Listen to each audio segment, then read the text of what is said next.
സംസ്ഥാനത്തെ വൈദ്യുതി ഉപഭോഗം സർവകാല റെക്കോർഡിലേക്ക്. ഇന്നത്തെ പീക്ക് ടൈമിലെ ഉപഭോഗം 103.8 ദശലക്ഷം യൂണിറ്റാണ്. വരുന്ന ദിവസങ്ങളിൽ വൈദ്യുതി പ്രതിസന്ധി രൂക്ഷമാകാനുള്ള ഒരു സാധ്യത കൂടി എടുത്തു പറയുന്നു.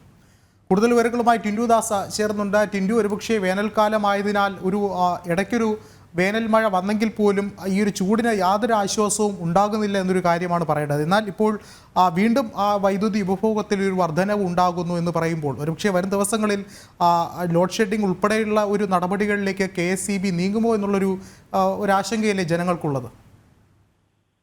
തീർച്ചയായും വരുന്ന ദിവസങ്ങളിൽ സംസ്ഥാനത്ത് അതിരൂക്ഷ വൈദ്യുതി ക്ഷാമം അല്ലെങ്കിൽ വൈദ്യുതി പ്രതിസന്ധി നേരിടുന്നത് തന്നെയാണ് നമുക്ക് ഈ കണക്കുകളിൽ നിന്നും വ്യക്തമാകുന്നത്. ഇന്നലത്തെ പീക്ക് ടൈമിൽ 103.8 ദശലക്ഷം യൂണിറ്റ് വൈദ്യുതി ഉപയോഗിച്ചു കഴിഞ്ഞു എന്നാണ് KSEB ഔദ്യോഗികമായി തന്നെ അറിയിക്കുന്ന വിവരം. അതോടൊപ്പം തന്നെ കഴിഞ്ഞ ദിവസങ്ങളിലൊക്കെ സൂചിപ്പിച്ചതുപോലെ സംസ്ഥാനത്തെ ഡാമുകളെല്ലാം 49% താഴെയാണ് ജലമുള്ളത്. ജലസംഭരണികളിൽ നിന്നും വൈദ്യുത ഊർജം ഉണ്ടാക്കാൻ കഴിയാത്ത സാഹചര്യമാണ്. പുറത്തു നിന്നും അധിക വില കൊടുത്ത് വൈദ്യുതി വാങ്ങേണ്ടി വരുന്ന സാഹചര്യം.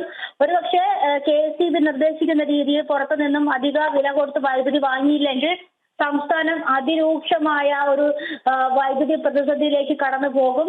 കഴിഞ്ഞ ദിവസങ്ങളിലൊക്കെ പീക്ക് അവർ 2 ഭാഗിക്കുന്നതിനെ പറ്റിയിട്ടൊക്കെ ചർച്ച നടത്തിയിരുന്നു. എന്നാൽ നിലവിൽ ഇപ്പോഴും 6 മണി മുതൽ രാത്രി 9 മണി വരെ തന്നെയാണ് പീക്ക് അവർ നിജപ്പെടുത്തിയിട്ടുള്ളത്. ഈ സമയത്താണ് ഏറ്റവും കൂടുതൽ വൈദ്യുതി സംസ്ഥാനത്ത് ഉപയോഗിച്ചിട്ടുള്ളതെന്നുമാണ് കണ്ടെത്തിയിട്ടുള്ളത്. ഈ പീക്ക് അവറിൽ പരമാവധി വൈദ്യുത ഊർജം കുറച്ച് ഉപയോഗിക്കാനാണ് KSEB നൽകുന്ന നിർദ്ദേശം. അല്ലെങ്കിൽ വരും ദിവസങ്ങളിൽ വലിയ രീതിയിലുള്ള വൈദ്യുതി പ്രതിസന്ധിയിലേക്ക് കടക്കാനുള്ള സാധ്യതയുണ്ട്. അതോടൊപ്പം തന്നെ ഞാൻ നേരത്തെ സൂചിപ്പിച്ചതുപോലെ തന്നെ പുറത്തുനിന്നും വൈദ്യുതി വാങ്ങേണ്ടിയിരിക്കുന്ന ഒരു ഘട്ടത്തിലേക്ക് എത്തിയിട്ടുണ്ട്. നിലവിലിപ്പോൾ യൂണിറ്റിന് 6.25 രൂപ നൽകിയാണ് വൈദ്യുതി വാങ്ങുന്നത്. ഇത് സംസ്ഥാനത്തെ സംബന്ധിച്ചിടത്തോളം അധിക ധനപ്രതിസന്ധികൾ ഉണ്ടാക്കുന്ന സാഹചര്യം. ആ ഒരു സാഹചര്യത്തിൽ തന്നെ വൈദ്യുതി പരമാവധി കുറച്ചുകൊണ്ടുള്ള ഉപയോഗങ്ങളിലേക്ക് പോകാനാണ് KSEB നൽകുന്ന നിർദ്ദേശം. അതായത് സംസ്ഥാനത്ത് എക്കാലവുമില്ലാത്ത സർവകാല റെക്കോർഡിലേക്കാണ് വൈദ്യുതിയുടെ ഉപയോഗം കുതിച്ചു പോയിക്കൊണ്ടിരിക്കുന്നത്.